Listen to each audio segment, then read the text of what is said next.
mana orang yang bernama Yesus. Jadi sebenarnya orang-orang nggak tahu sama wajahnya yang mana, oknumnya yang mana nggak tahu.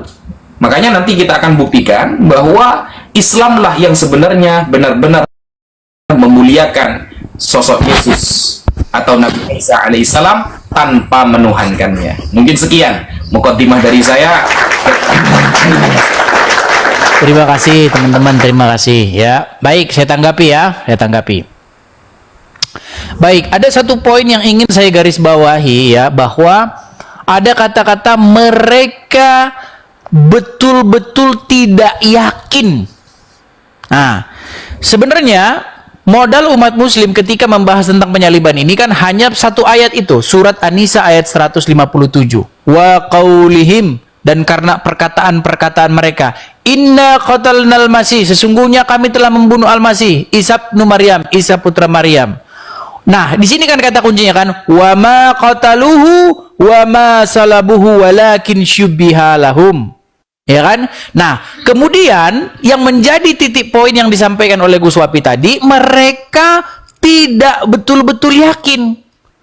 Nah, ini yang saya bilang merupakan fitnah yang keji yang dipercayai oleh umat Islam, tetapi sayang seribu sayang, balik ke orang Islam itu sendiri, Gus. Kalau orang Kristen ditanya tentang penyaliban, tidak ada yang ragu-ragu. Justru yang ragu-ragu itu adalah Al-Quran dan Allah sendiri dan umat muslim. Apa buktinya bahwa Allah dan umat muslim dan Al-Quran ragu-ragu tentang penyaliban itu? Contoh, apakah benar ada penyaliban? Umat muslim akan menjawab, iya. Lalu siapakah yang disalib? Disitulah umat muslim akan berputar-putar. Sebenarnya ini sama seperti membantah sebuah fakta. Ketika Anda membantah sebuah fakta, pastilah Anda akan sakit sendiri. Contoh. Semua orang Indonesia tahu bahwa Presiden pertama Republik Indonesia itu Soekarno. Semua orang tahu. Tercatat dalam sejarah, disaksikan oleh para saksi mata. Semua orang tahu. Lalu muncul orang dari Arab 700 tahun kemudian setelah peristiwa proklamasi, muncul orang dari Arab berkata, sesungguhnya Presiden pertama Republik Indonesia bukanlah Soekarno, mereka sungguh ragu-ragu. Siapa yang ragu-ragu? Kalau begitu tanya balik. Oke, jika kamu mengatakan bahwa Presiden pertama Republik Indonesia bukan Soekarno, lalu siapa? Sesungguhnya itu bukan urusan kami. Loh. Jika Anda ingin membantah sesuatu, harusnya Anda memberikan kejelasan. Masa bantahan tidak lebih jelas daripada yang dibantah? Makanya saya bilang, saudara-saudara, fitnah yang diucapkan bahwa mereka ragu-ragu sesungguhnya balik kepada umat muslim sendiri dengan bukti bahwa ketika umat muslim ditanya, siapakah yang disalibkan wahai umat muslim? Pastilah umat muslim satu ngomong Yudas, satu ngomong Simon dari Kirene, satu ngomong ini, satu ngomong itu. Tidak ada. Dan rujukannya bukanlah Al-Quran. Bukan Al-Quran rujukannya. Ya kan? Padahal Al-Quran adalah kitab yang menjelaskan segala sesuatu. Tapi sayang seribu sayang, sulit itu dipercaya. Coba ditanya sama Al-Quran, wahai Al-Quran, kitab yang menjelaskan segala sesuatu, siapakah yang disalibkan kalau bukan Nabi Isa? Quran akan membisu. Makanya Gus ya, kalau kita punya akal sehat, punya logika yang sehat, mustahil kita mempercayai dengan narasi-narasi Al-Quran. Iya kan? Bagaimana mungkin Anda ingin membantah tetapi tidak memberikan jawaban yang jelas? Presiden pertama Republik Indonesia bukan Soekarno, lalu siapa? Ya pokoknya bukan. Loh. Masa bantahan seperti itu? Kalau membantah itu harus jelas. Ya, lagi pula banyak logika-logika kacau di situ. Ya kan? Yang disalibkan siapa? Kenapa orang bersalah jadi ditumbalkan untuk menggantikan Aisyah? Ya, apa bapak ibunya nggak nyariin? Apa istrinya tidak nyariin kalau dia sudah punya istri? Siapa yang disalibkan ini? Itulah misteri yang sampai sekarang tidak ketemu. Ya kan? Yang bahkan Al-Quran sendiri membisu, tiada mampu dan tiada sanggup memberikan jawaban. Maka mereka, saya katakan, sungguh kalian ini adalah orang-orang yang nekat. Terima kasih teman-teman yang kasih support. Terima kasih. Silakan Gus Papi tanggapannya.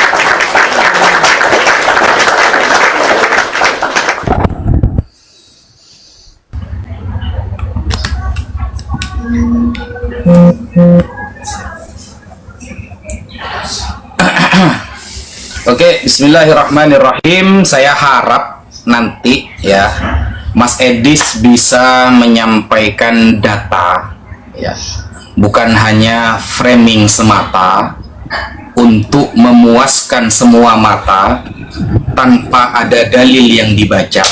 Jadi begini Mas Edis ya, justru ya ini menunjukkan kebenaran Al-Quran. Al-Quran secara tegas Mas Edis mengatakan tidak terbunuh. Lalu Mas Edis bilang nih, lalu siapa yang dibunuh? Siapa yang disalibkan? Para ulama dalam meneliti sebuah penyalipan para sejarah, ternyata salah satu pendapat yang kuat adalah yang dibunuh adalah Yudas Zakaria Yuto, atau kita katakan Yudas Iskariot.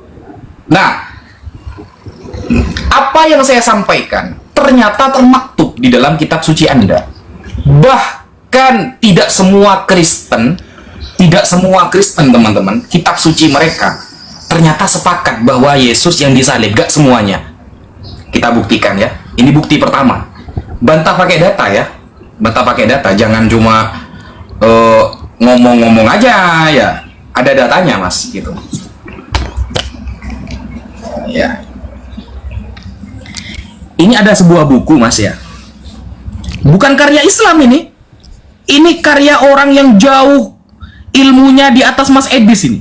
Ada buku namanya Menguak Injil-Injil Rahasia yang ditulis oleh Desi Ramadhani SJ. Orang Kristen ini. Coba kita lihat pendidikan beliau. Ya, pendidikan dia Dewan Tafsir Kitab Suci ya di salah satu fakultas yang tinggi, yaitu Teologi Universitas Kekristenan. Bayangkan, jauh kalau Mas Edis dibandingkan ini ya jauh lah. Mas Edis kan kelas TikTok, kalau ini kan kelas profesor ini. Dia menulis buku tentang menguat Injil-Injil yang dirahasiakan. Ya, kenapa kok dirahasiakan Mas Edis? Kenapa? Apa kata dia di dalam penemuannya? Ya, pada halaman 78 sampai 79 dia menampilkan tentang yang namanya Injil Basilides. Ini salah satu contoh bahwa ternyata Kristen pun tidak sepakat, saudara. Basilides aktif mengajar di Alexandria pada masa kekuasaan Kaisar Hadrian pada abad 117 sampai 138 Masehi. Berarti abad kedua, bayangkan nih. Abad kedua, saudara. Sampean kalau punya, Anda kalau punya data yang lebih tua dari ini, saya katakan jempol. Nah, apa menurutnya? Ternyata di sini dikatakan Basilides menolak ajaran resmi gereja yang mengatakan bahwa Yesus telah derita di salib. Jediar. Ayo, ternyata benar kata Al-Quran bahwa tidak semua Kristen mereka sedang ragu siapa yang sedang dibunuh. Menurut Basilides, Yesus menyerahkan salibnya kepada Simon dari Kirene, dan dengan suatu cara Yesus berhasil mengelabui mata semua orang ketika Yesus meminjamkan bentuk raganya kepada Simon. Pada saat penyalipan, Yesus memandang kejadian itu sambil tertawa, dan sesudah itu ia naik kembali kepada Bapaknya. Bayangkan, ini menurut kitab mereka sendiri, saudara. Menurut kitab mereka sendiri, bahwa ternyata Al-Quran ketika mengatakan tidak semua mereka sepakat, mereka sedang ragu sebenarnya siapa yang disalib. Lalu apakah ketika Yesus menyerahkan salibnya ke Simon ini tidak ilmiah? Oh, ilmiah. Yang mengatakan ilmiah siapa? Bible sendiri. Kita buka ya. Di sini contohnya. Kita buka di bab tentang Matius 17 nomor 2. Ya. Matius 17 nomor 2, Saudara. Ini jawab pakai data ya. Nanti ya. Jangan cuma framing-framing aja bisanya.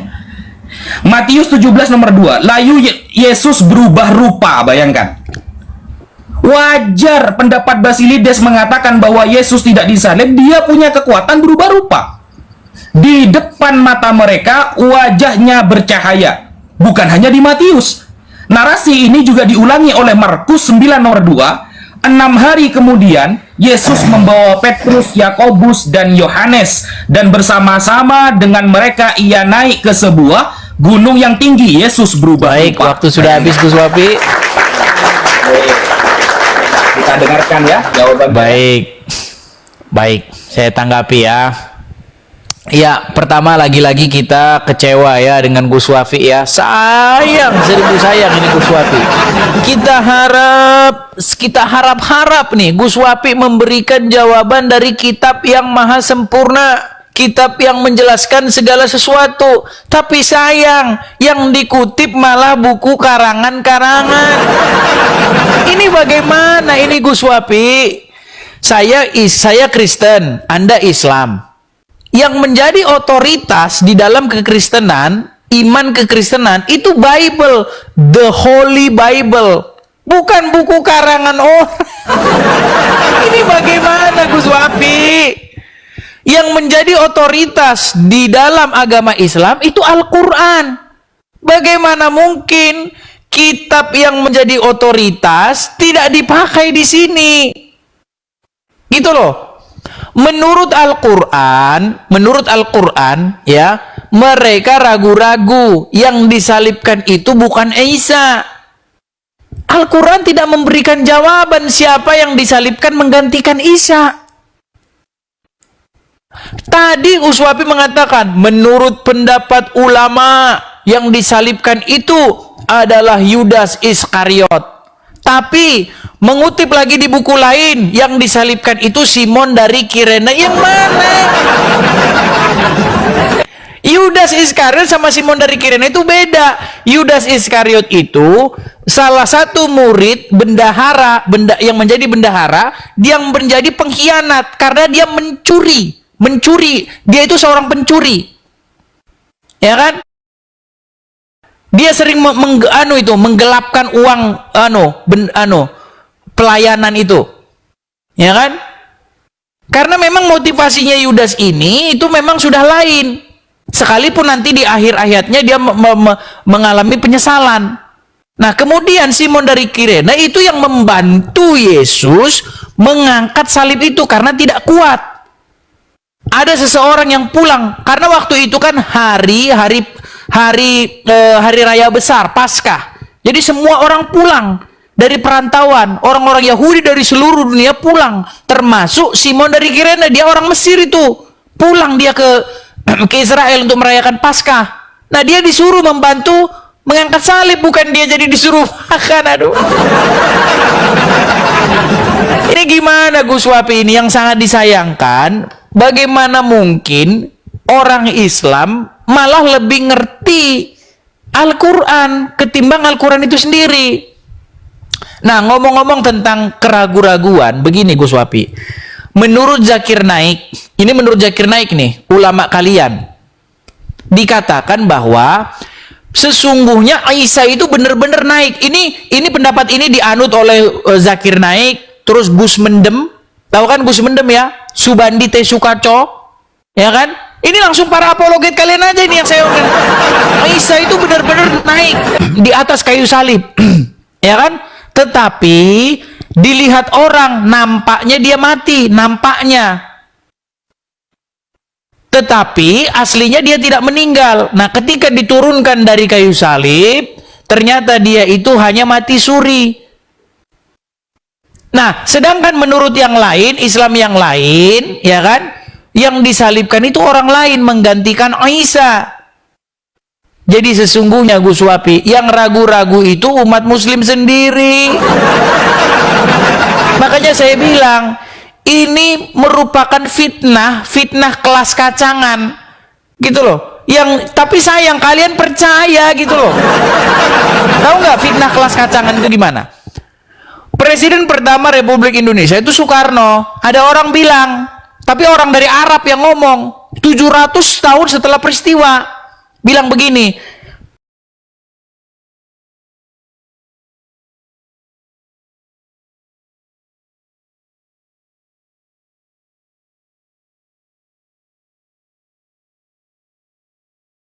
apakah yang disalibkan menggantikan Isa?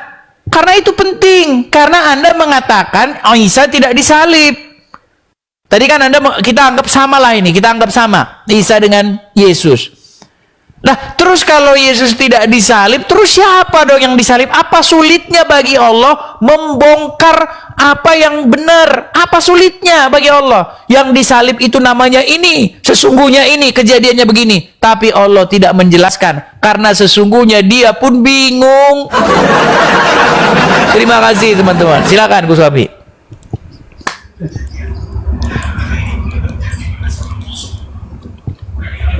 Makin berat ini saudara-saudara ini. Ya, oke. Bismillahirrahmanirrahim. Lagi-lagi ya. Kita hanya mendengarkan framingannya dia, guys ya. Kita menampakkan data yang mendukung. Jadi begini, saya ajari cara diskusi Mas Edis ya.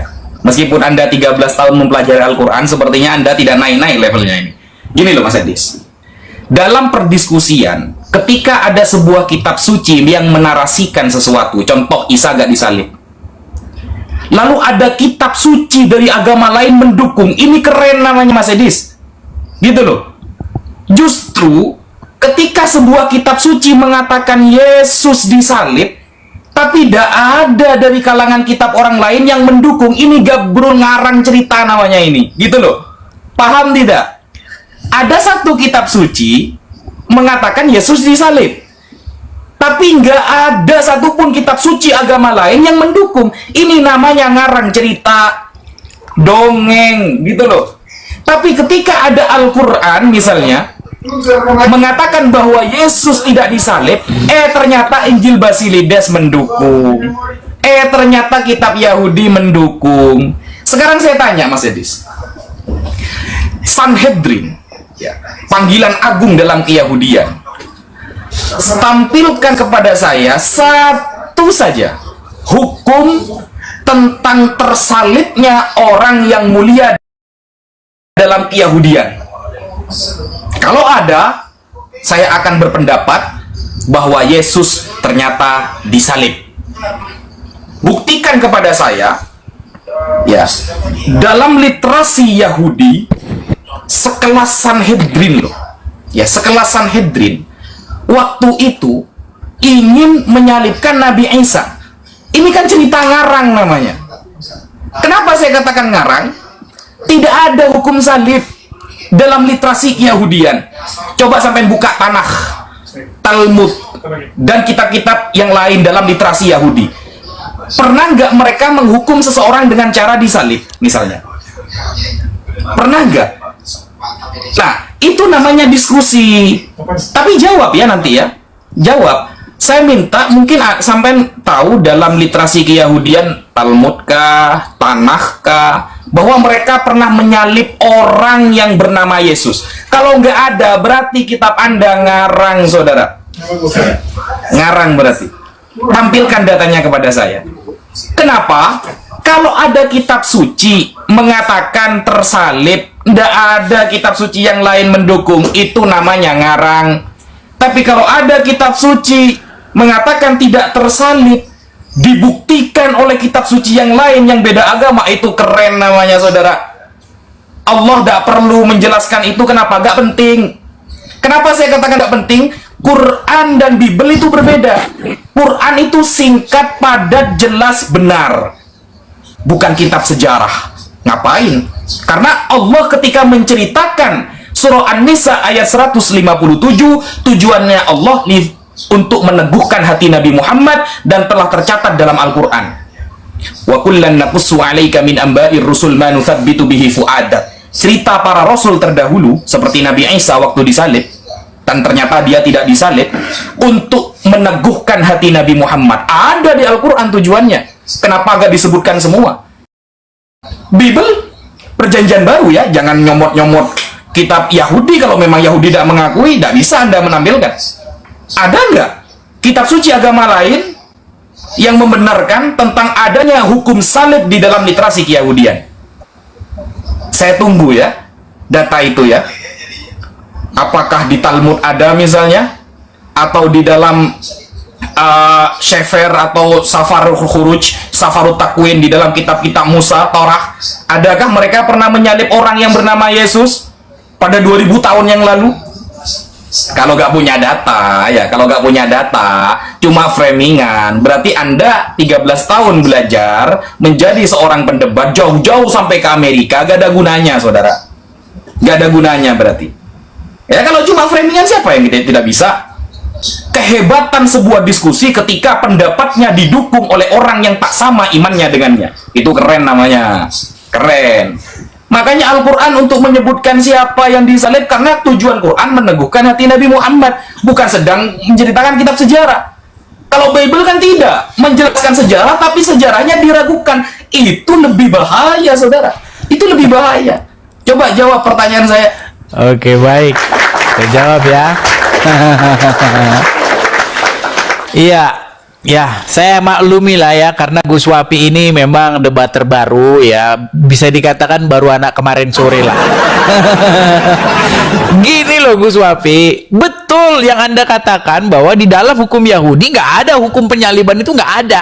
Yang ada itu dirajam ada, hukum mati ada. Tapi masalahnya Anda tidak mengerti konteks sejarah.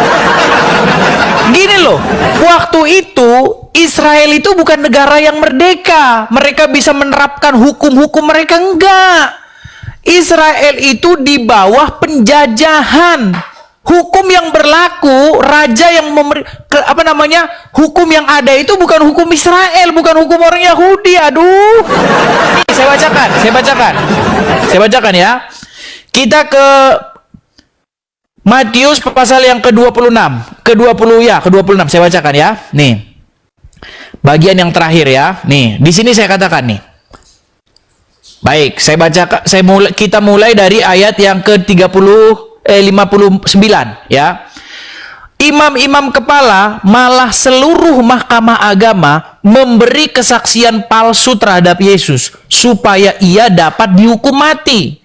Tetapi mereka tidak memperolehnya walaupun tampil banyak saksi dusta. Tetapi akhirnya tampillah dua orang yang mengatakan, orang ini berkata, aku dapat merubuhkan bait Allah dan membangunnya kembali dalam 3 hari. Lalu imam besar itu berdiri dan berkata kepadanya, tidakkah engkau memberi jawab atas tuduhan-tuduhan saksi-saksi ini terhadap engkau? Tetapi Yesus tetap diam. Lalu kata imam besar itu kepadanya, demi Allah yang hidup, katakanlah kepada kami, apakah engkau Mesias, anak Allah atau tidak?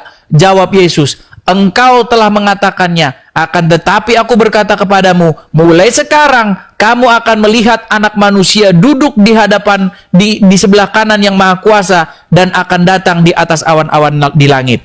Maka imam besar itu mengoyakkan pakaiannya dan berkata, ia menghujat Allah. Untuk apa kita perlu saksi lagi? Sekarang telah kamu dengar hujatnya. Nah, apakah Sanhedrin atau sidang mahkamah agama Yahudi berhak menjatuhkan hukuman mati? Nggak berhak, orang mereka di bawah penjajahan kok. Seandainya mereka tidak di bawah penjajahan, maka mereka akan melaksanakan hukum rajam. Tapi apa? Baca pasal berikutnya. Mereka menyerahkan Yesus kepada Pilatus. Nih, Yesus diserahkan kepada Pilatus, pasal ke-27.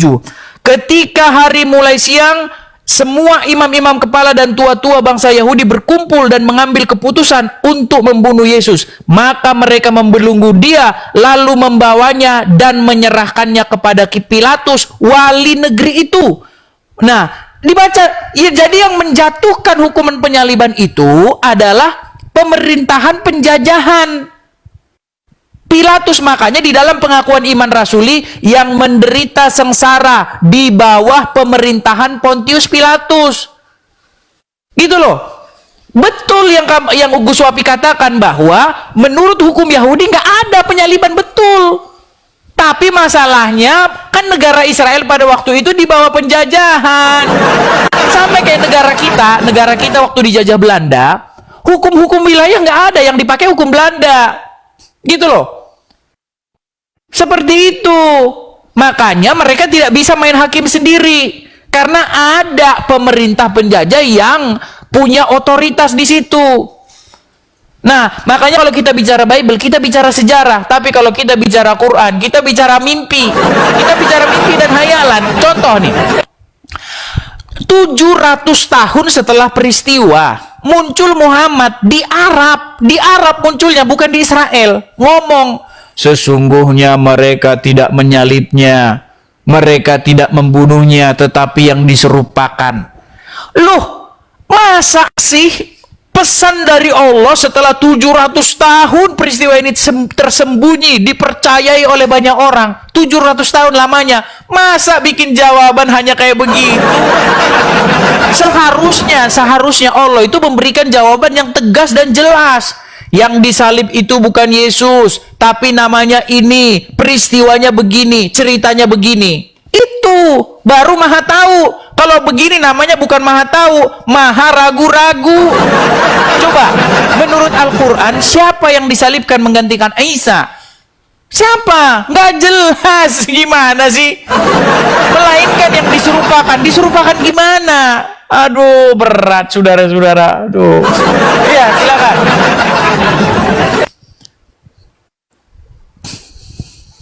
Berat. Oke, bismillahirrahmanirrahim. Ada dua pertanyaan yang belum tersentuh sama sekali oleh Mas Edis. Satu, apakah Mas Edis memiliki data yang lebih tua daripada Injil Basilides yang mengatakan bahwa Yesus tersalib? Ternyata tidak ada. Tidak ada ya? Tidak ada. Itu tidak terjawab, guys. Ya kalau cuma Bible saja yang ngomong, itu namanya kisah yang dibenarkan diri sendiri, saudara. Yang hebat itu, kalau ada sebuah kitab suci menarasikan sesuatu, didukung oleh kitab suci yang lain padahal beda agama. Wah, itu keren. Ada nggak yang lebih tua dari Injil Basilides? Yang menyalahkan tentang hal tersebut, yang membenarkan tentang sejarah tersebut? Nggak ada. Nggak ada, tak punya data dia. Itu yang pertama. Yang kedua, saudara. Mas Edis sudah membenarkan bahwa dalam Yahudi tidak ada hukum rajam. Dia selamat datang di kebenaran, saudara. Salib. Ya. Tidak ada hukum salib, ya.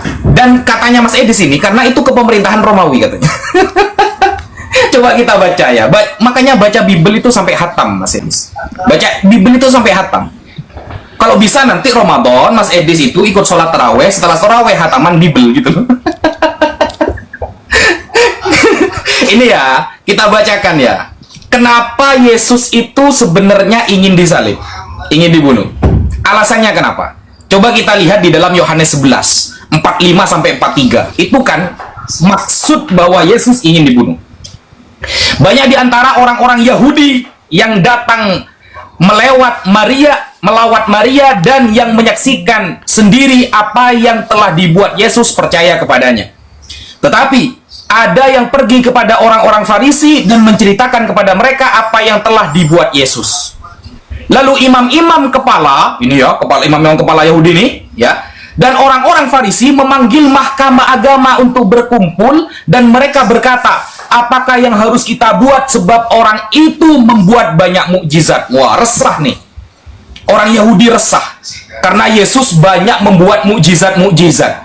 Mereka melaporkan hal tersebut kepada Mahkamah Agung, saudara. Lalu Anda mengatakan itu tidak ada urusannya dengan Yahudi? Berarti Anda belum hatam membaca Bible. Lalu tidak ada tangan-tangan Yahudi? Oh, berarti Anda belum selesai membaca Bible. Ketika orang Yahudi resah karena Yesus banyak melakukan mukjizat, ingat, mukjizat itu untuk para nabi, bukan Tuhan, saudara. Tuhan tidak bermukjizat. Yang bermukjizat adalah nabi, rasul. Ini Yesus bermukjizat, orang Yahudi resah.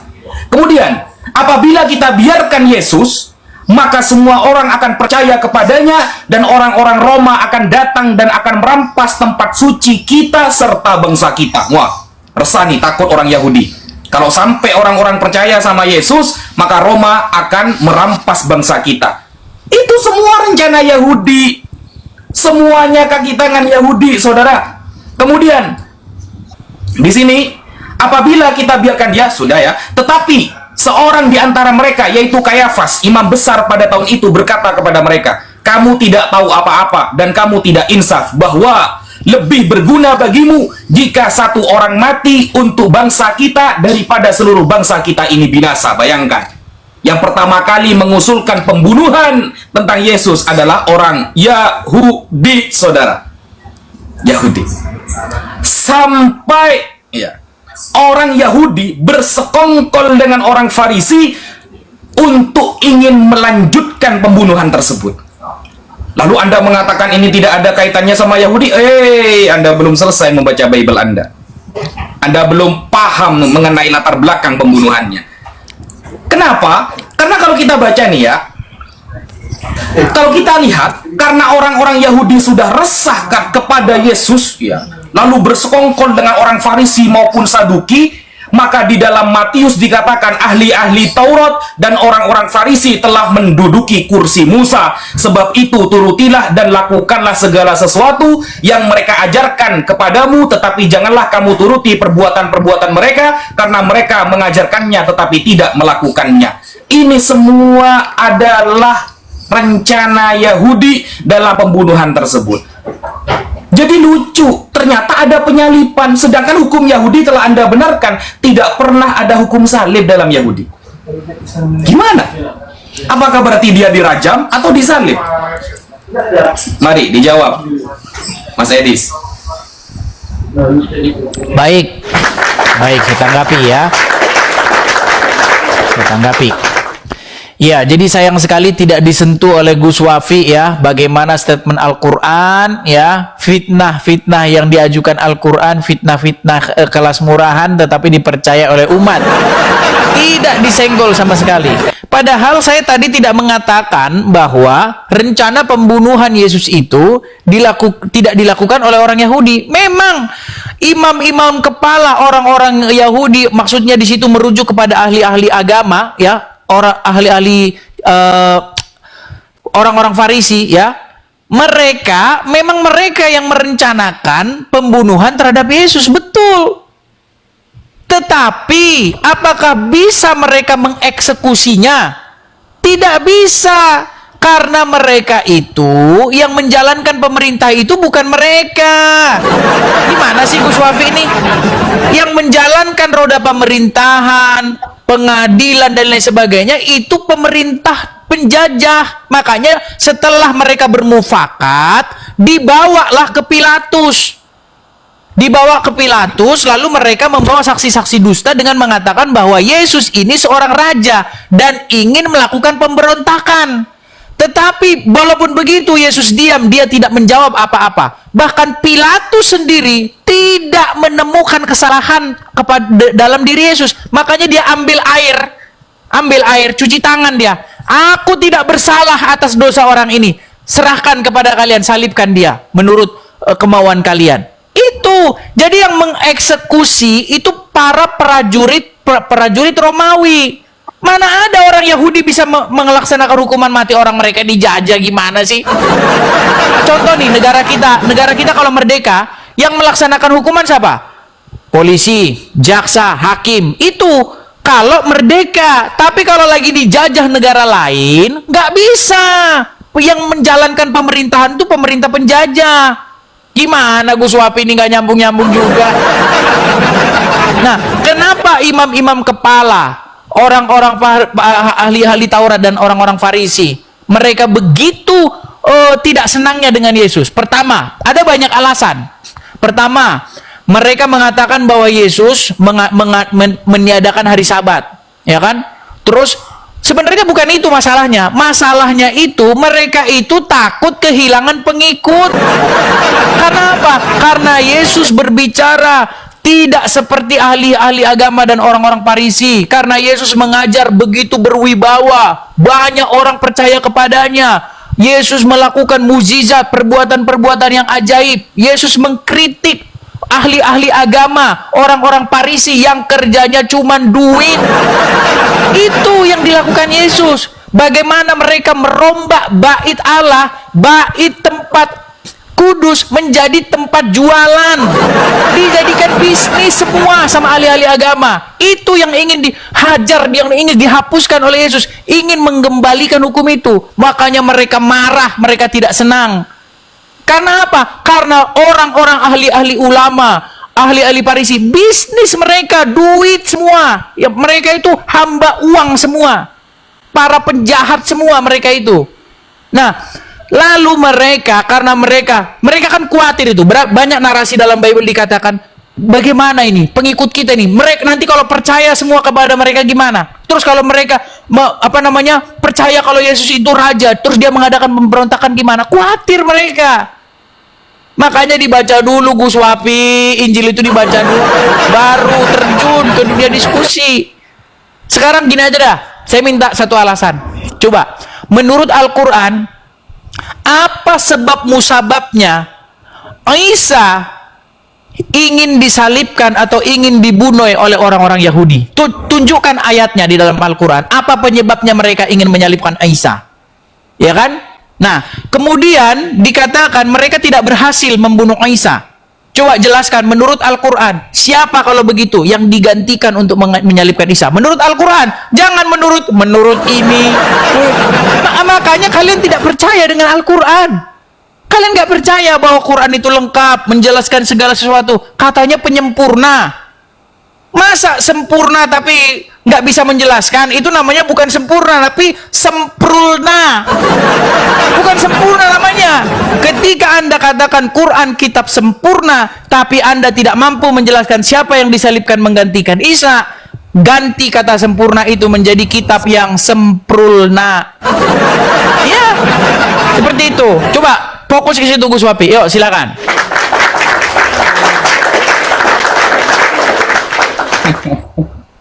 Berat, saudara-saudara, berat. Ya, silakan.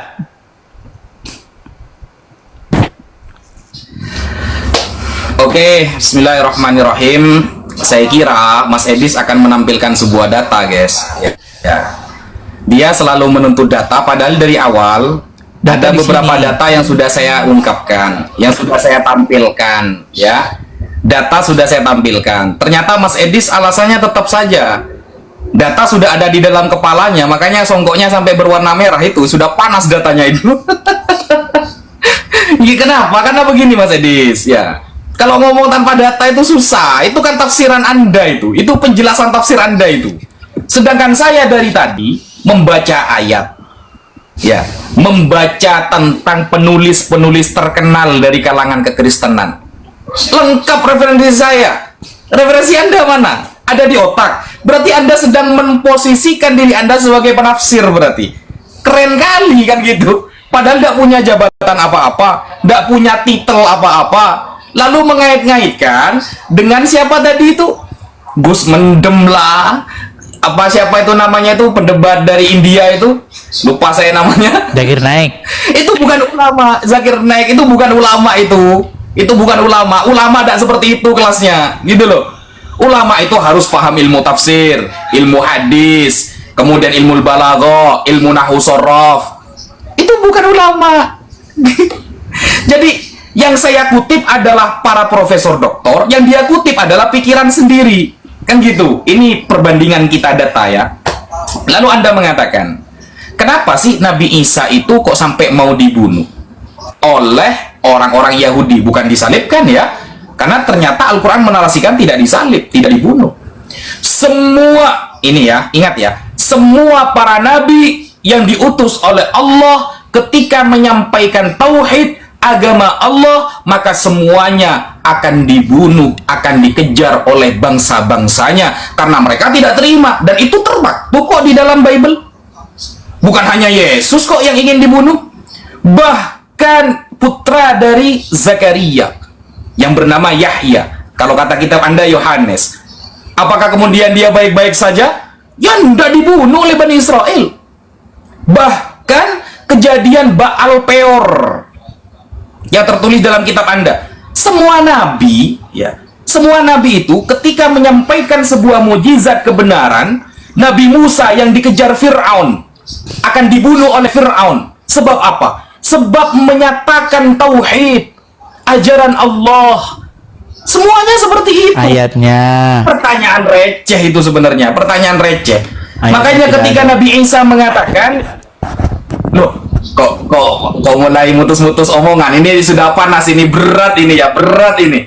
Aduh, saya kalau ngomong itu sudah berat memang ya. Sudah mulai motong-motong omongan ini guys, sudah mulai tidak kondusif ini guys. Sabar mas, sabar, santai gitu loh. Makanya di dalam Al-Quran ya, Nabi Musa dikejar oleh Fir'aun, Nabi Isa menyampaikan tauhid. Ayatnya banyak di dalam Al-Quran. Nabi Isa mengajarkan, apakah engkau pernah mengaku bahwa dirimu Tuhan?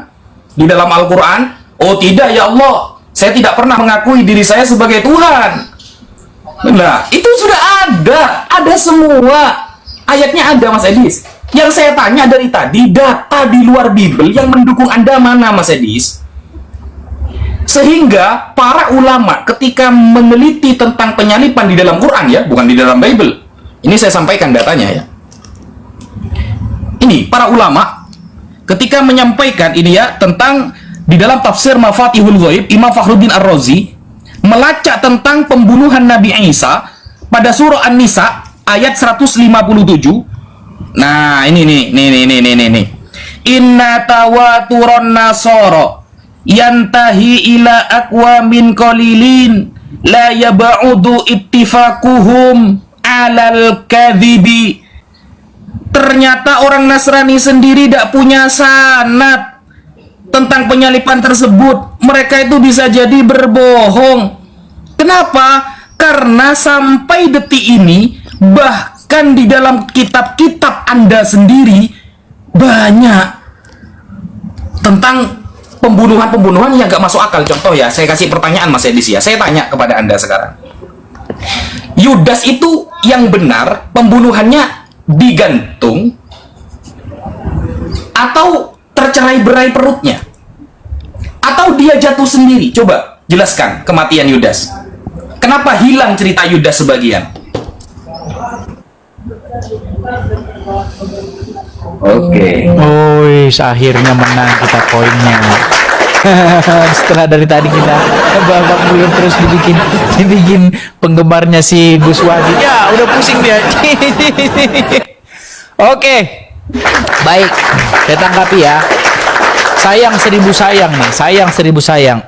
Tadi Gus Wapi saya tanya, apa sih alasan bahwa Isa itu hendak dibunuh? Tapi jawabannya nggak ada dikutip dari ayat Quran. Ini bagaimana Gus Wapi? Masa jawabannya nggak ada di Quran? Jawabannya bahwa Musa dikejar-kejar Firaun, nabi-nabi memberitakan tauhid. Mana ayatnya? Ayatnya mana? Bahwa Isa ingin dibunuh oleh orang-orang Wahyudi karena ia ingin memberitakan tauhid. Mana? Kagak ada ayatnya. Makanya ketika kita membaca Al-Quran, kita ini seperti membaca buku yang halamannya hilang-hilang. Iya. Ketika saya ini ya, saya itu 1 bulan mengkatamkan Al-Quran itu lamanya 1 bulan. Dari Al-Fatihah sampai Anas. Waktu saya baca, tapi banyak kan Muslim kan kalau baca Bible, baca Quran nggak pernah baca Bible dulu, jadi nggak pernah tahu. Jadi lompat-lompat, ya kan? Yang ini tiba-tiba lompat ke sini, nggak teratur. Aninya ngacak gitu loh. Ngacak. Makanya begini, ketika ditanya, Muslim, apakah kamu percaya kitabmu adalah kitab yang sempurna? Iya, bahkan menjadi batu ujian. Masa kitab yang sempurna tidak mampu menjelaskan? Itu loh masalahnya. Sempurnanya di mana? Coba dong jelaskan pakai Al-Quran. Pakai karangan lagi, menurut ini, menurut tafsir ini, entah apalah diomongin Gus Wapi ini. Tafsir begini, mereka itu adalah berdusta begini. Loh, itu Al-Quran. Sangat disayangkan ya, wahai kaum muslimin, kalian percaya kepada orang yang cuman menebarkan fitnah seperti itu. Kenapa saya katakan menebarkan fitnah? Bahwa mereka ragu-ragu tentang siapa yang disalibkan. Yang ragu-ragu itu justru Al-Quran. Coba tanya sama Al-Quran. Di dalam Al-Quran surat Al-Baqarah ayat yang kedua, Zalikal kitabu la raiba fihi. Tidak ada keraguan padanya. Tidak ada keraguan pada Al-Quran itu. Katanya Al-Quran. Tapi ketika Al-Quran ditanya, wahai Al-Quran Nur Karim, siapakah yang disalibkan menggantikan Isa? Nggak tahu, hanya saya. Berarti kok tanya saya? Ini gimana ini? Kitab yang menjelaskan segala sesuatu kok nggak tahu? Di mana kesempurnaannya? Gitu loh. Nah, kemudian tadi Gus Wapi bilang saya nggak pakai data. Oh, saya pakai data, Gus Wapi. Misalnya di dalam Matius 7 ayat 29. Kenapa kita tidak buka-buka lagi? Karena nggak ada waktu. Kita kan cuma dikasih 5 menit. Makanya saya pakai waktu. Nih, misalnya nih. Matius 7 ayat 29 nih ya. Sebelum 29 kita baca dulu 28-nya nih. Nih ya, nih. Dan setelah Yesus mengakhiri perkataannya, ini takjublah orang-orang banyak itu mendengar perkataannya, sebab ia mengajar mereka sebagai orang yang berkuasa, tidak seperti ahli-ahli Taurat mereka. Jadi orang-orang itu lari mereka dari pemuka agama mereka, lari ke Yesus. Karena apa? Karena Yesus ini beda ini. Nah, dan mereka sudah mengakui bahwa Mesias sudah datang. Nah, ketika Mesias sudah datang, kelimpungan orang-orang Yahudi, ahli-ahli Taurat dan para pemuka agama. Tapi namanya rakyat biasa ya, ikut-ikutan. Ya, terkadang kemarin mereka gini, tapi setelah dihasut oleh imam-imam kepala, ya, dan mereka jadi ikut-ikut ke sana. Sama itu keadaannya di Indonesia juga begitu. Gitu loh. Nah, sekarang Gus Wapi, tolong ya, fokus ke pertanyaan saya ini. Kenapa sih Al-Quran tiba-tiba mengatakan bahwa dia tidak disalib, dia tidak dibunuh? Lalu siapa dong yang disalibkan itu siapa? Coba ngomong dulu siapa? Pakai Al-Quran. Ketika kalau ada umat muslim yang sanggup menjelaskan menurut Al-Quran siapa yang disalibkan, saya lompat dari Monas. Masa Anda mengkoreksi sesuatu tapi Anda nggak ngasih jawaban? Ngoreksi. Presiden pertama bukan Soekarno, terus siapa? Pokoknya bukan Soekarno. Ini apa-apaan? Terima kasih. Apa-apaan kayak begini? Silakan.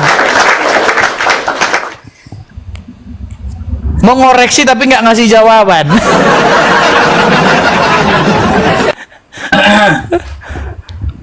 Oke, bismillahirrahmanirrahim. Dia sudah jatuh pada logical fallacy, teman-teman ya.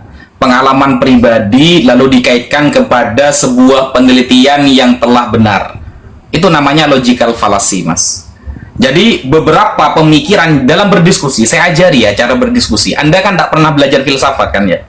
Termasuk logical fallacy, ya, pemikiran yang salah adalah ketika pengalaman pribadi Anda kaitkan dengan penelitian yang sudah benar.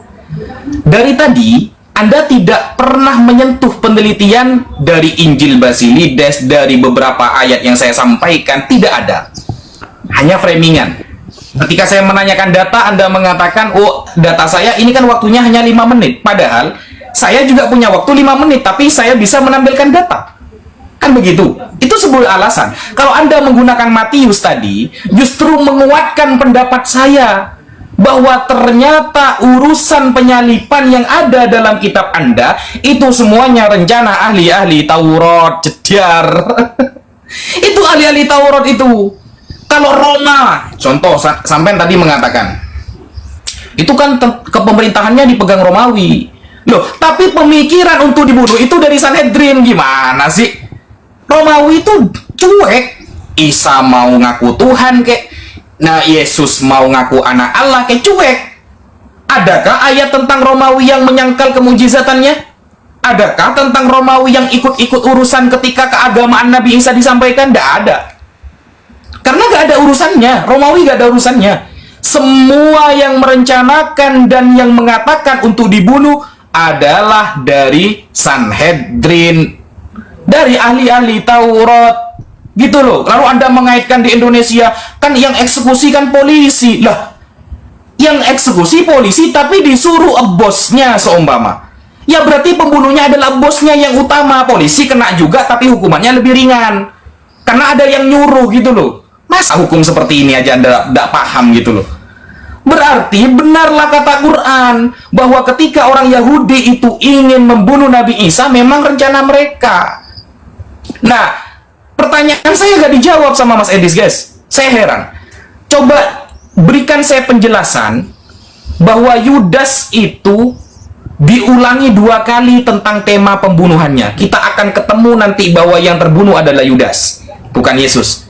Coba Anda jelaskan dulu kepada saya, pakai Bible ya, sama-sama pakai kitab suci ya. Ya, kan Anda kan menuduh saya, oh katanya Yudas beginilah. Coba jelaskan, kenapa Yudas dinarasikan matinya itu berbeda?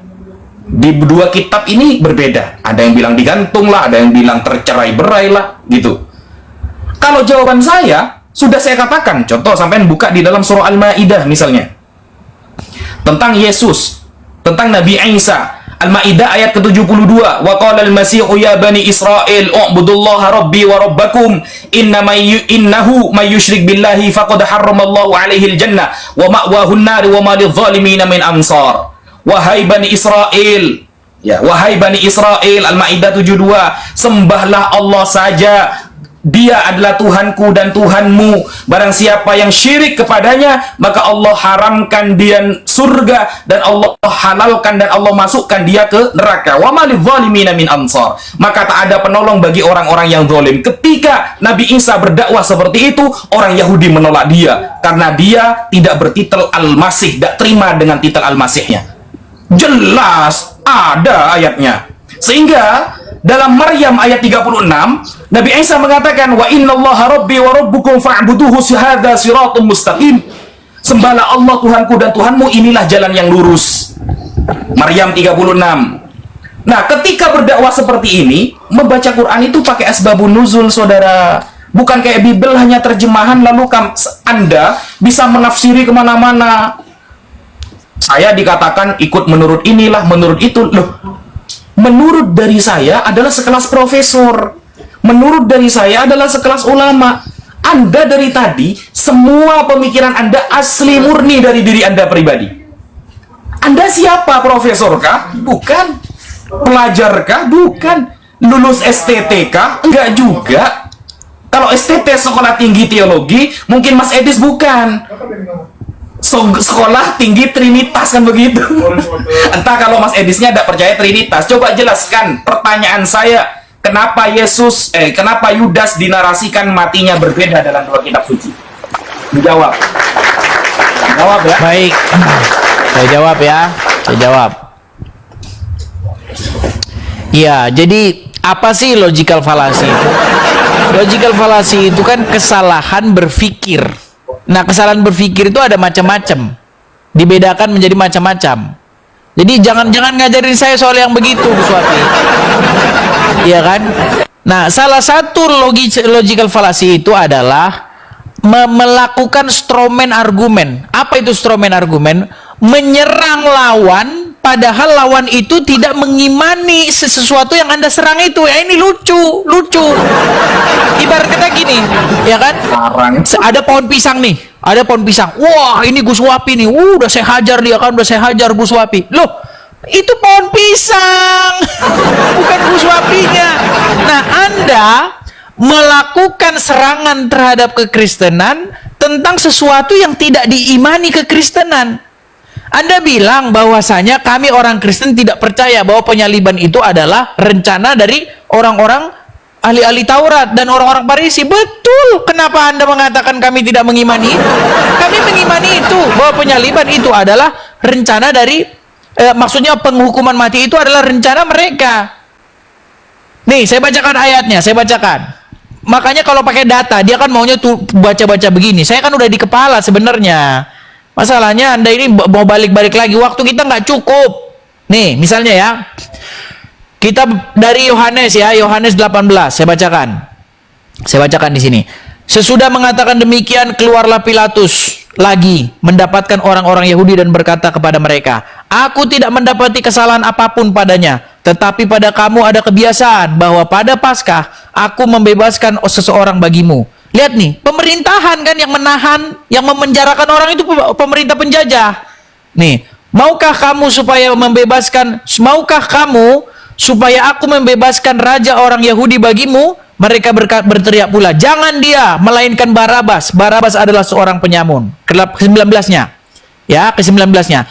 Lalu Pilatus mengambil Yesus dan menyuruh orang untuk menyesah dia. Prajurit mengenyam sebuah mahkota duri dan menaruhnya di atas kepalanya. Mereka memakaikan dia jubah ungu. Dan sambil maju ke depan mereka berkata, "Salam, hai Raja orang Yahudi." Lalu mereka menampar mukanya. Pilatus keluar lagi dan berkata kepada mereka, "Lihatlah, aku membawa dia keluar kepadamu, supaya kamu tahu bahwa aku tidak mendapati kesalahan apapun padanya." Lalu Yesus keluar dan seterusnya dan seterusnya. Ketika Pilatus mendengar perkataan itu dan seterusnya.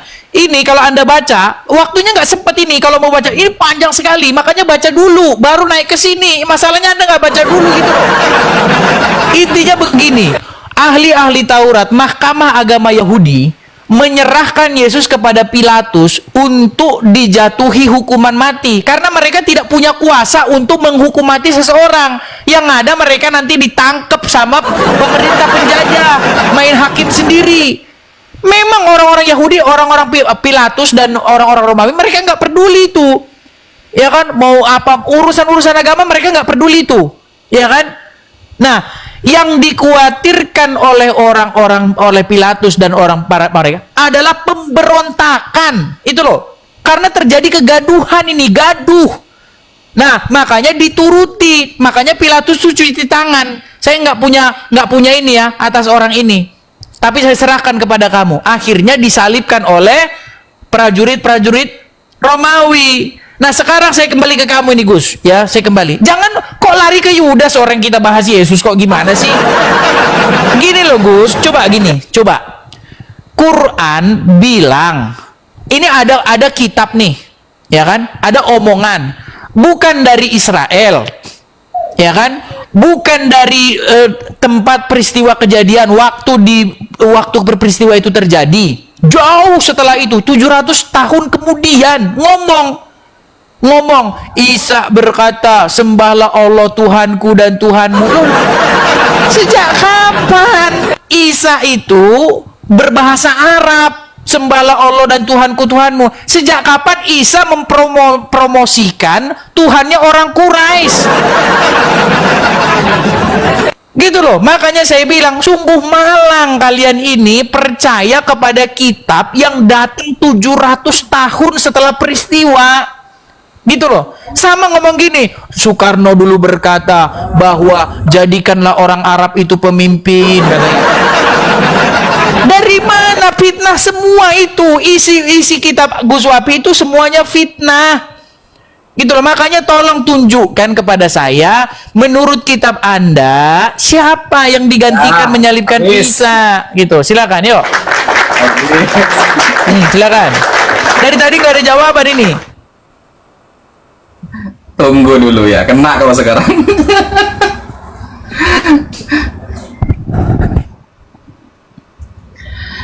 Yuk, silakan. Bismillahirrahmanirrahim. Ternyata ketika saya mengatakan bahwa yang tersalib adalah Yudas, dan saya berkata kepada Edis, kenapa Yudas dinarasikan 2 kali cara pembunuhannya, dia tidak mau menjawab, saudara. Dia takut akan terkuak bahwa ternyata yang dibunuh adalah Yudas, bukan Yesus. Makanya dia ngeles kan tadi kan, nggak usah bahas Yudas. Loh, justru dari itu kita akan tahu siapa yang terbunuh.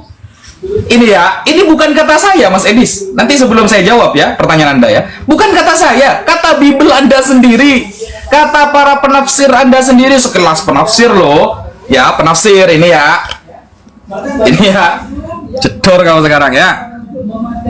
Ini bukan punya orang Islam ini ya. MHC, TSK, ini bukan punya Islam ini. Kematian Yudas. Matius mengatakan bahwa Yudas menggantung diri. Kisah Para Rasul 1 nomor 18 mencatat bahwa ia tewas karena jatuh. Barangkali, bayangkan, sekelas penafsir dia mengatakan barangkali, berarti ragu mereka. Barangkali yang dilakukan Yudas adalah menjatuhkan diri ke atas sebuah tonggak yang telah diruncingkan. Mati dengan menggantung pada masa itu hanya dilakukan dengan cara disalibkan. Jediar. Ayo, kita akan nyampe di sini nanti. Ternyata Yudas mati disalibkan, saudara. Dan ini dibenarkan oleh LAI. Dibenarkan oleh LAI. Kita buka ya. Ini ya, ini namanya Alkitab Penuntun Hidup Berkelimpahan, ya, The Full Life Study Bible. Dan ini apakah disahkan oleh LAI? Ya iya dong, ini ya. Disahkan oleh siapa? Lembaga Alkitab Indonesia. Lembaga Alkitab Indonesia, LAI. Apa kata kitab ini? Coba kita lihat tentang penjelasan di sini ya. Nih ya. Kematian Yudas. Matius mengatakan bahwa Yudas menggantung diri, dan ternyata bagaimana tewasnya? Di sini dikatakan nih, itu hanya dilakukan dengan cara disalibkan atau disulahkan. Biar. Nah, makanya saya tanya dulu nih sama Mas Edi sebelum saya mengklaim bahwa ternyata yang disalib adalah Yudas. Jelaskan kepada saya kenapa LAI sekarang membenarkan Yudas ternyata disalib. Bayangkan, dia kan orang Yahudi. Yudas itu orang Yahudi, saudara. Katanya ada hukum salib. Anda sudah membenarkan ada hukum salib tadi. Ternyata kematian Yudas adalah dengan cara disalibkan. Kalau Anda nanti menjawab pertanyaan saya tentang cara perbedaan pembunuhan atau kematian Yudas, maka di sana kita akan mulai mengeluarkan data bahwa ternyata kasus rencana penyalipan tak terjadi kepada Yesus, tapi terjadi kepada Yudas. Ayo, ternyata LAI mengatakan Yudas disalib, saudara. Disalib. Begitu loh. Makanya satu, LAI disalib. Tadi di Injil Basilides, Simon ternyata. Simon dari Kirene. Berarti benerlah Al-Quran mengatakan wa ma qataluhu yakinan. Mereka sebenarnya gak yakin kalau mereka sedang membunuh Nabi Isa alaihi salam. Ini keren, Mas Edis. Ada ayat Al-Quran yang menyatakan secara tegas nggak dibunuh, nggak disalib, didukung oleh LAI, didukung oleh Injil Basilides. Wah, keren ini. Sedangkan Mas Edis dari tadi, data apa yang eksternal? Coba saya minta data eksternal kepada Mas Edis. Kan nggak ada. Hanya pemikiran pribadi, main framingan saja, kan seperti itu. Lah, kamu sudah tahu kalau di dalam Al-Quran, kisah ketegasan Al-Quran dalam kasus penyalipan hanya satu ayat. Tapi dengan satu ayat saja, semua kitab suci membenarkan. Bayangkan. Hanya menjelaskan sedikit saja Allah, semua kitab suci membenarkan. Bible Anda bertele-tele menjelaskan, ada nggak penjelasan Yesus bahwa dia akan mati disalib? Satu. Pertanyaan. Dua. Jelaskan kepada saya kematian Yudas. Ada nggak Yesus mengatakan dia akan mati tersalib? Ayatnya di mana? Ayo. Baik, saya akan jawab ya. Sayang sekali nggak disentuh sama dia. Ya, baik ya. Jadi teman-teman sekalian, ini sudah menjadi sebuah fakta bahwa tidak ada umat muslim itu yang percaya kepada Al-Quran. Nggak ada. Sekali lagi, di bawah kolong langit ini tidak ada satupun orang Islam yang percaya dengan Al-Quran. Al-Quran mengatakan bahwa kitab itu menjelaskan segala sesuatu. Al-Quran mengatakan tidak ada keraguan padanya, petunjuk bagi orang-orang yang bertakwa. Tapi apa? Apakah yang dijadikan oleh umat muslim sebagai petunjuk sekarang? Bukan Al-Quran. Yang dijadikan Al-Quran yang menjadikan umat muslim sebagai petunjuk adalah kitab karangan-karangan, tafsir-tafsir. Bahkan sekarang sudah percaya kepada Injil Basilides. Berat ini memang. Coba lagu Wafi. Al-Quran mau jadi apa sih sekarang? Fungsinya Al-Quran buat apa? Dari tadi saya nggak lihat Anda memfungsikan Al-Quran. Inilah jawaban Al-Quran bahwasanya penyebab Isa ingin disalibkan. Nggak ada. Penyebab Isa menurut Al-Quran nggak jelas ingin disalibkan apa. Ya kan? Siapa yang disalibkan menggantikan Isa juga tidak jelas. Lagian begini loh. Bagaimana mungkin ini orang hidup di Mekah, ya kan? Orang hidup di Madinah, bukan beragama Yahudi, bukan beragama Nasrani, tidak punya Injil, tidak punya Taurat, terus ngomong-ngomongin tentang Injil dan Taurat. Ini sama kayak begini. Ada orang di pedalaman Afrika, itu orang-orang di pedalaman Afrika datang ke masjid. Wahai umat muslim, bahwa sesungguhnya Tuhan telah berfirman kepadaku bahwasanya Muhammad itu begini dan begitu. Loh, Anda siapa? Orang Islam bukan, agamanya nggak jelas. Dari jauh Afrika sana. Terus kok ngomong-ngomongin Tuhan berfirman kepada Tuhannya siapa? Nah, itu posisinya sama dengan Muhammad. Muhammad bukan Kristen, bukan Yahudi, tidak hidup di Israel, hidup di tengah-tengah orang Quraisy, pagan penyembah berhala di Mekah pada waktu itu. Terus ngomong-ngomongin tentang Isa ini juga siapa juga nggak jelas. Gitu loh, karena secara kaidah bahasa juga nggak ketemu. Isa, siapa Isa? Gitu loh. Ketika ditanya, Isa hidup di mana? Kagak tahu. Jadi audiens Al-Quran tuh sebenarnya siapa sih? Gitu loh. Dan ingatlah ketika Isa berkata, yang disuruh mengingat siapa coba? Ini kan sama seperti ada orang di Afrika, ya, dia bukan Islam, bukan Kristen, bukan Yahudi, bukan Hindu, terus dibilang begini, ingatlah ketika Muhammad. Loh, Muhammad? Siapa Muhammad? Berarti dia harusnya orang Islam. Nggak mungkin orang bukan Islam disuruh mengingat Muhammad. Sama seperti perkataan Al-Quran. Ingatlah ketika Isa berkata, wa qala Isa ibnu Maryam berkata. Siapa yang disuruh mengingat itu?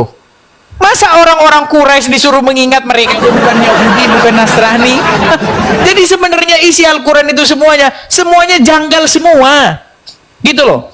Coba, hidup di mana Isa ini? Di mana dia hidup? Kapan dia hidup? Pada masa pemerintahan siapa dia hidup? Gak jelas, semua serba gak jelas. Tahu-tahu aja Isa pernah berkata begini. Sejak kapan malang nasib kalian loh, malang. Kalian itu percaya kepada kitab ya yang datangnya 700 tahun setelah peristiwa, jauh dari tempat kejadian. Masa dikatakan Isa? Siapa coba Isa itu? Secara kaidah bahasa apa arti Isa? Coba jelaskan. Dari situ aja nanti udah ketahuan. Isa itu sebenarnya sosok yang sesuatu yang ingin dikait-kaitkan dengan Yesus, tapi sayang salah, namanya juga salah. Isa. Coba jelaskan arti nama Isa apa? Berat saudara-saudara. Ya, silakan.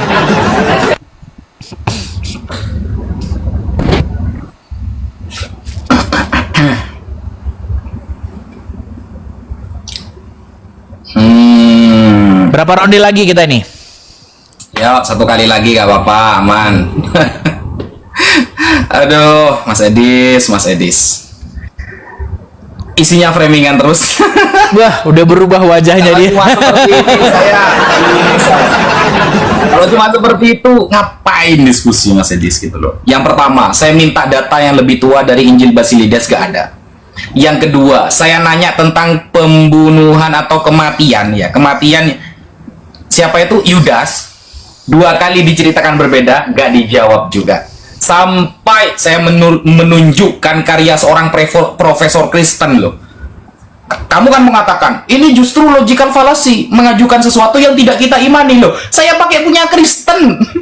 Makanya saya udah bawa-bawa pendapat ulama Islam dulu. Saya ajukan dulu pendapat profesor Kristen, ternyata mendukung.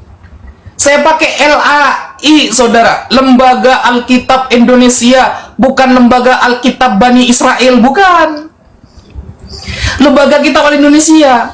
Justru kamu yang logical fallacy yang saya tampilkan dari tadi itu dari agama kamu, saudara. Dari agama kamu. Makanya itu bukan logical fallacy, itu Anda sedang blunder. Gitu loh. Ini bedanya Al-Quran dengan Bible, Mas Edis. Saya tadi sudah menerangkan, semua para nabi ketika mengajukan tentang tauhid kepada umatnya, mereka akan ditolak habis-habisan. Kan begitu kata saya. Al-Ma'idah ayat 72 sudah saya sampaikan. Kalau kita lihat tentang cerita dari ayat itu, cerita tentang ketika Nabi Isa mengajak tauhid seperti Al-Ma'idah ayat 72, surah Maryam ayat 36, kan sudah saya jawab tadi. Ternyata ditolak, dibantai oleh orang Yahudi. Kan begitu. Jawabannya sudah saya sampaikan, cuma gak dicatat sama Mas Edis. Kan begitu. Lalu jangan pernah menarasikan saya ikut menurut. Loh, yang saya tampilkan dari agama Anda, profesor kelasnya, bro. Dan profesornya bukan profesor jurusan syariah, tapi profesor Alkitab. Bayangkan, profesor Alkitab yang mengarang bukunya. Keren nggak tuh? LAI yang membenarkan. Keren nggak tuh? Keren lah. Itu namanya karena Al-Quran ini menggunakan metode ijaz. Apa ijaz? Nggak tahu. Meskipun 13 tahun belajar Quran, nggak mungkin tahu. Ya, ijaz adalah singkat padat tapi dibenarkan semua agama. Keren itu namanya. Ya, singkat padat, tidak dibunuh, tidak disalib, dan mereka gak yakin. Ternyata dijelaskan oleh berbagai agama. Bahkan LAI pun ikut campur, ternyata Yudas disalibkan. Dan bahkan tadi yang saya ajukan di awal bahwa Yesus ya bisa berubah rupa, gak dicatat sama Mas Edis. Gak dicatat sama Mas Edis. Kenapa Yesus bisa berubah rupa? Dan bagaimana kemudian Sanhedrin yang mengajukan pembunuhan itu? Gak dijawab. Gak ada jawaban sampai detik ini. Bukan berarti saya tidak beriman kepada Al-Quran. Al-Quran cukup sedikit saja, itu sudah membenarkan semuanya. Mau minta kenapa dibunuh Nabi Isa, sudah saya jawab. Al-Ma'idah, surah Maryam menceritakan ketika ngajak orang-orang untuk menyembah kepada Allah, ternyata ditolak habis-habisan sampai dibunuh. Sudah saya jawab, Mas Edis. Kemudian Mas Edis mungkin sudah menyerah, ya, mungkin sudah menyerah. Lalu mengkritik nama Nabi Isa. Kok bisa Isa katanya? Loh, Anda kan nggak pernah belajar kitab Aramaik. Di dalam Aramaik ketika Yasu'a dijadikan bahasa Arab, maka huruf yang terakhir diganti ke depan, maka menjadi Aisu. Aisu karena harokat kasro berat setelah dhamma, sebelum dhamma, maka dibaca Isa. Itu ilmu bahasa itu. Anda tidak pernah belajar bahasa Aramaik sih, makanya aneh dalam hal Anda. Coba belajar bahasa Aramaik. Begitu loh. Lalu mengatakan kok bisa Nabi Arab yang mengabarkan katanya. Loh, yang lucu itu Mas Edis ya, yang membuat mukjizat orang Israel, yang membuat mengaku dirinya seorang rasul orang Israel, pengikutnya orang Indonesia jauh kali.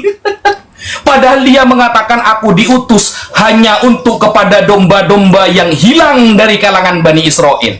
Dia diutus untuk domba yang hilang di kalangan Bani Israel. Ternyata domba yang di Indonesia ikut-ikutan.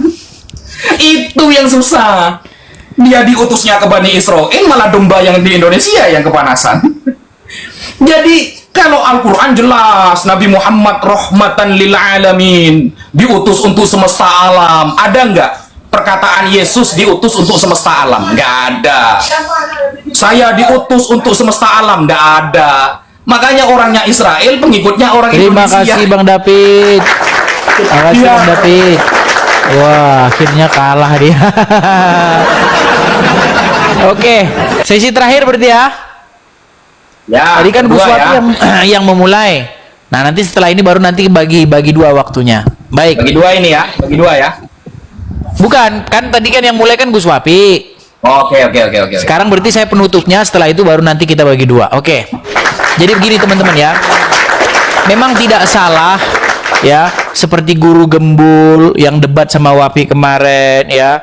Dan kaum muslim bahkan hasil survei membuktikan bahwa memang umat muslim ini adalah umat yang jauh tertinggal dalam segala hal, jauh tertinggal. Ya kan? Karena memang seperti ini teman-teman. Dibilang, kenapa Yesus hanya diutus kepada Bani Israel, tetapi malah orang Indonesia ngikutin katanya. Makanya saya katakan, umat muslim kebanyakan waktu baca Bible, dia nggak baca sampai habis. Waktu nonton bola, waktu skornya 2-0, dia udah simpulkan, oh 2-0. Dia nggak tahu nanti skornya itu ternyata malah 4-2. Nah, itulah umat muslim. Yesus memang diutus hanya kepada orang ya, domba-domba yang hilang dari kalangan orang Israel. Tapi setelah itu Yesus mengutus murid-muridnya untuk memberitakan, engkau adalah saksiku mulai dari Yerusalem, Samaria dan sampai ke ujung bumi. Makanya sampai ke Indonesia. Aduh, gimana sih? Yesus mau mengutus murid-muridnya untuk memberitakan Injil itu kepada seluruh dunia. Sampai ke ujung-ujung bumi, beritakan namaku. Gimana? Aduh, makanya inilah saya bilang nonton bola baru 30 menit ya, skornya 2-0, tapi sama dia udah disimpulkan skor 2-0. Tapi ginilah ya, memang sama mereka ini nggak usah yang berat-berat. Kalau yang berat-berat mereka nggak sanggup. Gini, Al-Quran itu saya umpamakan seperti sebuah kitab, seperti ini. Semua orang Indonesia percaya nih, Soekarno itu adalah Presiden Republik Indonesia. Itu tercatat, ya, terdokumentasi, ya kan, jelas. Kalau dirinci orang Indonesia tahu kapan dia jadi presiden, tahu, ya kan, gimana ceritanya, oh tahu, dia diculik oleh pemuda, dibawa ke Rengas Dengklok, akhirnya begini-begini, membacakan teks proklamasi begini-begini, tahu semua, bisa semua jelasin orang Indonesia. Muncul orang Arab ngomong, Presiden pertama Republik Indonesia bukan Soekarno. Lalu siapa? Pokoknya bukan. Gimana? Masa Anda ingin membantah sesuatu yang sudah jelas, tapi Anda bantah dengan satu kalimat, pokoknya bukan Soekarno, terus siapa dong? Yesus di dalam Injil dijelaskan rinciannya, di atas salibnya itu dipasang, inilah Yesus orang Nazaret, raja orang Yahudi, terus begini, jelas itu rinci. Datang Al-Quran 700 tahun kemudian di Arab Saudi. Di Arab Saudi nggak nyambung gitu loh, oleh kumpulan yang katanya disebutkan Muhammad itu datang di tengah-tengah pada masa fatroh, masa kekosongan, nggak ada nabi, nggak ada ini. Orang-orang Quraisy, para penyembah berhala di Ka'bah gitu loh, terus ngomongin agama lain di Israel, ya kagak nyambung. Makanya malang, kalian itu malang percaya sama yang kayak begitu gitu loh. Sama seperti malangnya orang-orang Arab sana yang percaya Presiden pertama Republik Indonesia bukan Soekarno. Dari mana? Dari wahyu yang kudapatkan di dalam goa. Loh. Sejarah, peristiwa sejarah dibantah dengan wahyu dalam goa. Nggak waras lagi kita, teman-teman, nggak waras lagi. Kita masuk pengadilan, di pengadilan, kesaksian itu bukan dari dalam goa. Gimana sih? Makanya Bible itu nggak berbicara tentang halusinasi. Bible itu berbicara tentang peristiwa yang terjadi di tengah-tengah masyarakat. Di tengah-tengah masyarakat.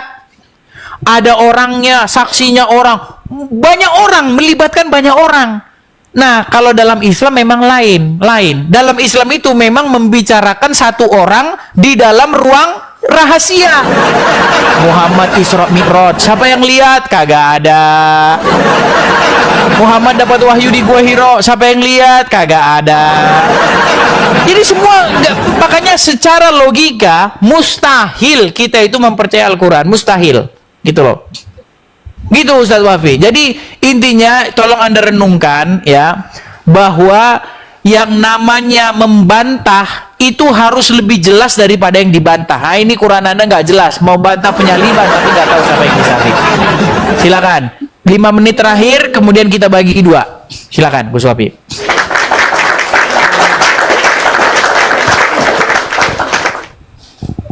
Oke, bismillahirrahmanirrahim. Betapa banyak pertanyaan yang tidak dijawab oleh Mas Edis. Pertanyaan Mas Edis sudah saya jawab, bahkan asbabun nuzulnya, bahkan tafsir para ulama. Kalau Anda tidak mau tafsir, monggo, terserah. Kita diperintahkan ikut para ulama oleh Allah di dalam Quran. Innama yakhsyallaha min ibadihi al-ulama. Ada ayatnya Mas Edis. Tapi secara tidak langsung Mas Edis dari tadi tafsir pribadi, saudara. Semua yang dia sampaikan tidak ada rujukannya, asli pribadi, pemikirannya pribadi itu. Kan mending ikut para ahlinya daripada tafsir cabang pribadi sampai songkoknya warna merah emosi. Aduh Mas Edis, mending ikut para ahli Mas Edis. Itu kalau kita sakit gigi itu gak datang ke dokter jantung Mas Edis gitu. Gitu loh. Makanya Al-Quran sudah mewanti-wanti, innama yakhsyallaha min ibadihi al-ulama. Kita itu ikut ulama karena ulama yang benar takut kepada Allah dan benar-benar meneliti sesuai dengan keilmuannya, bukan tafsir pribadi kayak Mas Edis. Yang pertama. Yang kedua, padahal ada pertanyaan penting tadi loh yang tidak terjawab oleh Mas Edis. Apa itu pertanyaannya? Mana kabar dari Yesus bahwa dia akan mati tersalib? Nggak ada. Mana kabar dari Yesus bahwa nanti dia akan mati tersalib? Nggak ada, saudara. Padahal penyaliban itu sangat diagungkan ajarannya, menghapus semua dosa bagi yang percaya kepada dia. Nggak ada ternyata. Yesus sendiri tidak pernah ngajarin kalau dia itu akan mati tersalib, kok kalian ngimani gitu loh. Makanya saya dari awal bertanya, kenapa matinya Yudas kok disalibkan? Padahal katanya orang Yahudi tidak pernah ada acara penyalipan gitu loh. Itu yang akan Anda renungkan nantinya. Tidak bisa dibantah itu Mas Edis. Yesus sendiri tidak pernah mengabarkan bahwa saya nanti akan tersalib dan dosa kalian akan ditebus dengan salibnya saya. Tidak ada. Tidak ada. Katanya Bible menjelaskan lebih lengkap dari Quran. Oke lah, Quran katanya diajak sama Mas Edis. Quran hanya menframing, tapi tidak menunjukkan siapa yang tersalib. Oke, waktu habis. Kenapa? Oke. Baik. Ini penutup ya. Karena penutup itu kita jangan lari-lari lagi. Gini, intinya begini Gus Wapi ya. Bahwa selama kita diskusi tadi, yang sangat mengecewakan, Gus Wapi itu tidak percaya bahwa Quran itu menjelaskan segala sesuatu. Makanya saya bilang teman-teman, Islam tidak percaya Quran menjelaskan segala sesuatu, sekalipun Quran mengatakan bahwa Quran menjelaskan segala sesuatu. Buktinya apa? Ketika tadi kita tanya dia, siapa yang disalibkan menurut Al-Quran? Apakah dia buka Al-Quran? Tidak. Dia buka kitab tafsir. Celaka. Kenapa? Terus ahli tafsir itu tahu dari mana? Sudah nambah nabi. Saya tanyalah dulu, ahli tafsir itu tahu dari mana bahwa yang disalibkan itu, yang satu yang ngomong Yudas, satu yang ngomong Simon dari Kirene, satu yang ngomong Barabas. Yang mana?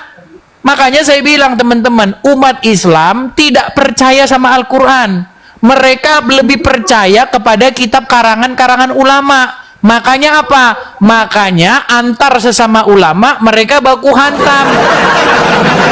Iya. Menurut Roma Irama, ya tidak ada begini-begini. Menurut Habib Rizik, oh begini. Makanya akibat apa? Akibat mereka tidak mengikuti Al-Quran. Ngikutin Al-Quran aja, ya kan wajar mereka nggak ikutin Al-Quran, karena Al-Quran juga bikin bingung. Bikin bingung.